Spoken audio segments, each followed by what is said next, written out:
Bonjour à tous, bienvenue dans votre nouvelle émission d'actualité 7 jours en Chine.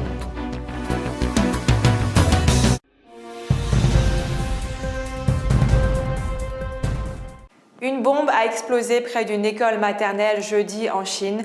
La déflagration a fait au moins 8 victimes, dont des femmes et des enfants.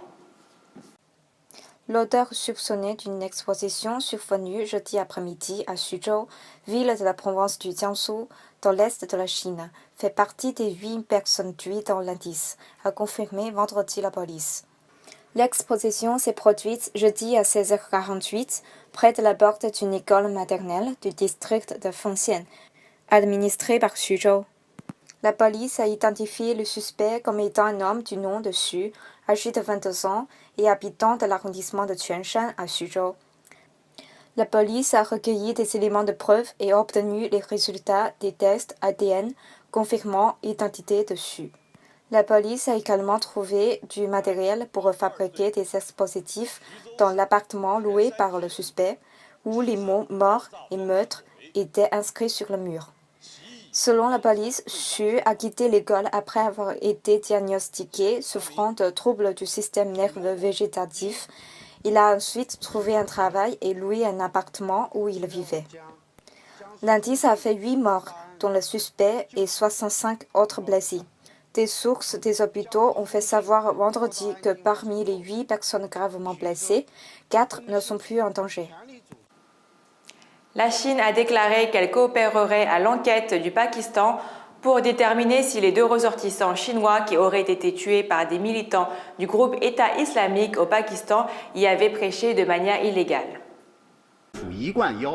Nous exigeons toujours de nos ressortissants qu'ils se plient aux lois et réglementations locales lorsqu'ils voyagent ou qu'ils résident dans des pays étrangers et de respecter les coutumes de la population locale. Quant à savoir si ces 2 personnes prêchaient effectivement, nous coopérerons avec le Pakistan pour enquêter dessus afin d'avoir davantage d'informations.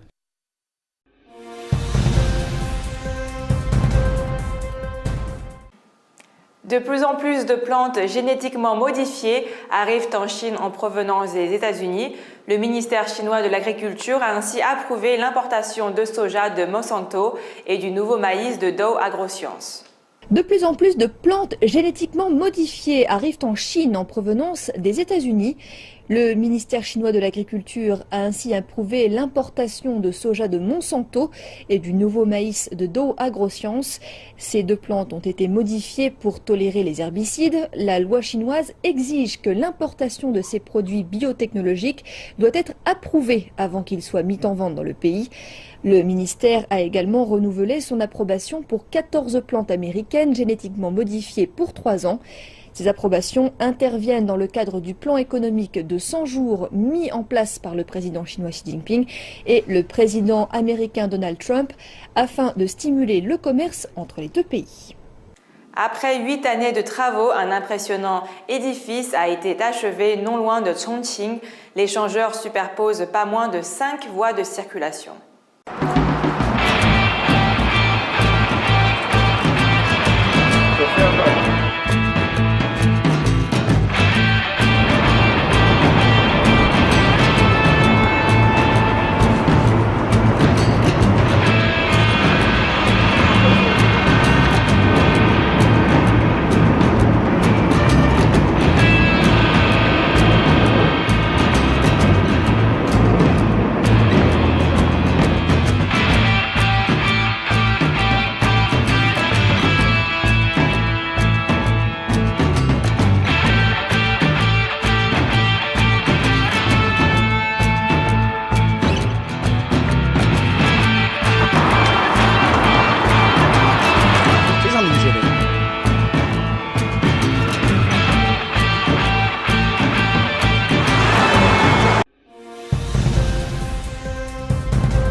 Sur le dos d'un patient enveloppé d'une serviette en tissu, un thérapeute verse une solution alcoolisée qui l'enflamme ensuite. En Chine, beaucoup sont convaincus des bienfaits d'un tel acte radical pour leur santé. Reportage.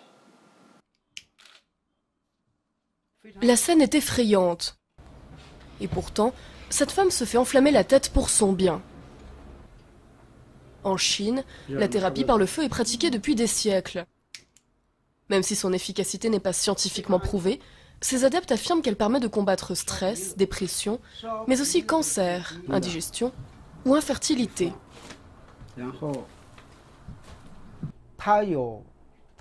C'est une combinaison des médecines traditionnelles chinoises, occidentales, de produits de soins, de théories, d'un traitement de grattage et de réflexologie.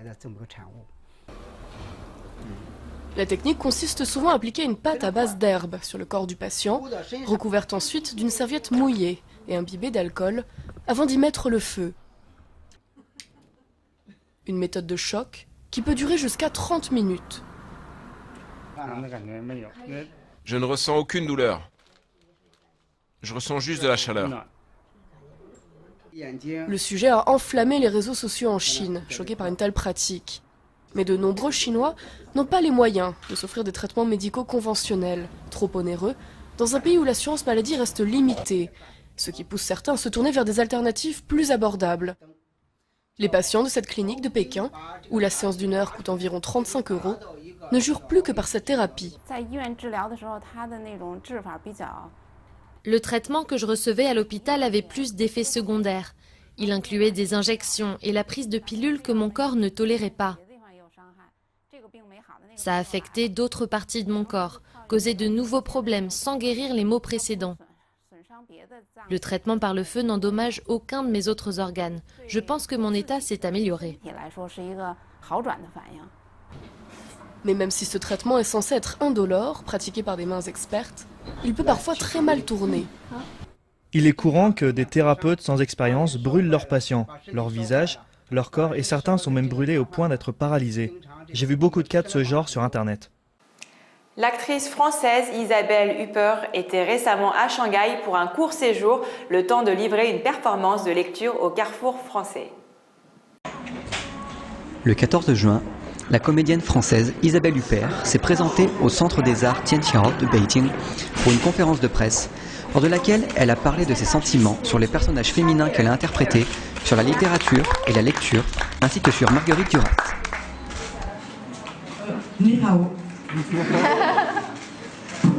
Dans la plupart des films qu'elle a interprétés, l'histoire se concentre principalement autour d'une femme, en particulier le film Elle, avec lequel elle a remporté cette année le prix de la meilleure actrice aux Golden Globe Awards.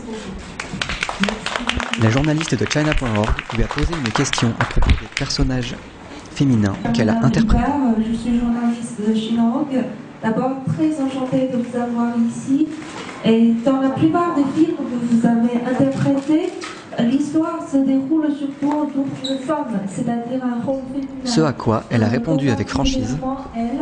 J'ai pas joué que des femmes triomphantes, j'ai joué aussi beaucoup de femmes qui devaient survivre, qui devaient se battre. Le cinéma donne la possibilité de raconter un peu la condition féminine dans tous ces états. Et j'aime bien aussi jouer des personnages comme la pianiste, ou comme le film de Paul Verhoeven que vous avez cité, Elle, qui met la femme dans une situation assez inattendue et assez parfois provocante face à son désir, face à la violence des hommes. Je crois que le cinéma permet d'explorer toutes ces situations dans lesquelles une femme peut se trouver, ou tous ces sentiments intérieurs aussi qui la traversent. Isabelle Huppert est venue en Chine pour présenter le spectacle Isabelle Huppert, les Duras, dont une représentation a eu lieu mercredi soir au Centre des Arts Tianqiao de Beijing. Lire le chef-d'œuvre de Marguerite Duras, L'amant, aux spectateurs chinois, n'est pas sa première expérience d'interprétation via la lecture d'une pièce de théâtre. Elle a lu au Festival d'Avignon, tenu en juillet 2015, des passages de Justine et Juliette, de Sade. C'est la fin de votre émission d'actualité 7 jours en Chine. Je vous donne rendez-vous demain pour une nouvelle édition.